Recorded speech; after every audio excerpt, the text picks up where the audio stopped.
ഇന്ന് രാവിലെ തന്നെ നല്ല കാറ്റും മഴയൊക്കെയാണ്. അപ്പം നല്ല തണുപ്പാണ്. അപ്പം ഇന്നത്തെ മോർണിംഗ് വാക്കൊന്നും നടന്നില്ല. അപ്പോൾ ഒന്ന് കുളിയും കുറച്ച് താമസിച്ച് കുളിക്കാമെന്ന് വിചാരിച്ചു. അപ്പോൾ ആ സമയത്തേക്കും ചോറും കറിയൊക്കെ ഉണ്ടാക്കാമെന്ന് വിചാരിച്ചു. അപ്പോൾ കുറച്ച് തേങ്ങയൊക്കെ ചിരകി മാറ്റി വെച്ചു. പിന്നെ നല്ല പച്ചച്ചീര കിട്ടിയിട്ടുണ്ടായിരുന്നു കേട്ടോ. അപ്പോൾ പച്ചച്ചീരയൊക്കെ കട്ട് ചെയ്ത് കടായിലേക്ക് ഇട്ടു. അപ്പം നാട്ടിൽ നിന്ന് കൊണ്ടുവന്ന കുറച്ച് ചക്കക്കുരു ഉണ്ടായിരുന്നു. അത് കുക്കറിൽ 2 വിസിലൊക്കെ അടിച്ച് ആ ചീരയിലാക്കകത്തോട്ട് ഒഴിച്ച് അതിലേക്ക് ആവശ്യത്തിനുള്ള ഉപ്പൊക്കെ ഇട്ട് കൊടുത്ത് അതിനൊന്ന് കുക്ക് ചെയ്യാൻ വേണ്ടി മാറ്റി വെച്ചു. അപ്പോൾ അത് കുക്കായതിന് ശേഷം നമ്മളതിന് താളിപ്പിന് വേണ്ടി കുറച്ച് വെളുത്തുള്ളി അതുപോലെ തന്നെ വറ്റൽമുളകൊക്കെ താളിപ്പിച്ച് ഒഴിച്ചിട്ടുണ്ട്.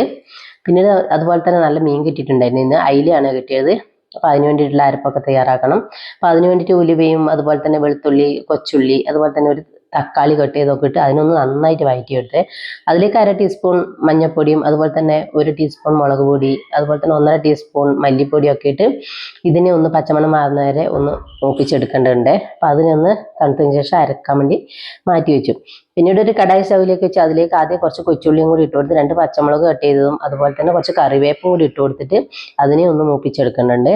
അപ്പോൾ അതൊന്ന് മൂത്ത് വന്നതിന് ശേഷം നമ്മൾ അരപ്പ് ഇവിടെ തയ്യാറായിട്ടുണ്ട്. അപ്പോൾ അതും കൂടി അതിനകത്തോട്ട് ഒഴിച്ച് കുറച്ച് വെള്ളം കൂടെ ഒഴിച്ച് കൊടുത്ത് അതിനെ ഒന്ന് തിളപ്പിച്ചെടുത്തു. അപ്പോൾ അത് നന്നായി തിളച്ചതിന് ശേഷം നമ്മൾ അരപ്പൊക്കെ ചേർത്ത് വെച്ച അയില കഷ്ണം ഇതിലേക്ക് പറക്കി ഇട്ട് കൊടുത്തിട്ടുണ്ട്. അപ്പോൾ അതൊന്ന് നന്നായിട്ട് തിളച്ച് വന്നിട്ടുണ്ട്. അപ്പം ഞാൻ വിചാരിച്ചു ആ സമയത്തൊക്കെ ഒന്ന് കുളിച്ചിട്ട് വരാമെന്ന്. അർഷമോള് നല്ല കളിയിലാണ്. അപ്പോൾ അവൾ കുറച്ച് പാവേനെടുത്ത് പാട്ടി പാടി ഉറക്കവും ഉമ്മ കൊടുക്കുകയും ഒക്കെ ചെയ്യാമെന്ന്. അപ്പം 1, 2, 3 പാവയൊക്കെ ഉണ്ട്. അപ്പോൾ അവിടെ കിടന്നിട്ടാണ് പരിപാടി ചെയ്യുന്നത്. ഞാൻ കുളിച്ച് വരുന്നവരെ പുള്ളിക്കാരത്തി ഇവിടെ ഇരുന്ന് കളിച്ചുകൊണ്ടിരുന്നു കേട്ടോ. അപ്പം ഞാൻ അങ്ങനെ കുളിക്കാൻ വേണ്ടി പോയി. അപ്പോൾ കുളിയൊക്കെ കഴിഞ്ഞ് പിന്നെ കുറച്ച് തുണി ഉണ്ടായിരുന്നു പുറത്തിട്ടിട്ടുണ്ട് ഉണങ്ങാൻ വേണ്ടി. അപ്പോൾ അതൊക്കെ ഉണങ്ങിയിട്ടുണ്ടായിരുന്നു. അപ്പോൾ അതൊക്കെ എടുത്ത് വെച്ച് അപ്പോൾ ഇന്നത്തെ കുറച്ച് പണികളൊക്കെ തീർന്നു. അപ്പോൾ ഇന്നത്തെ വീഡിയോ ഇത്രയേ ഉള്ളൂ. അപ്പോൾ നാളെ വരാം.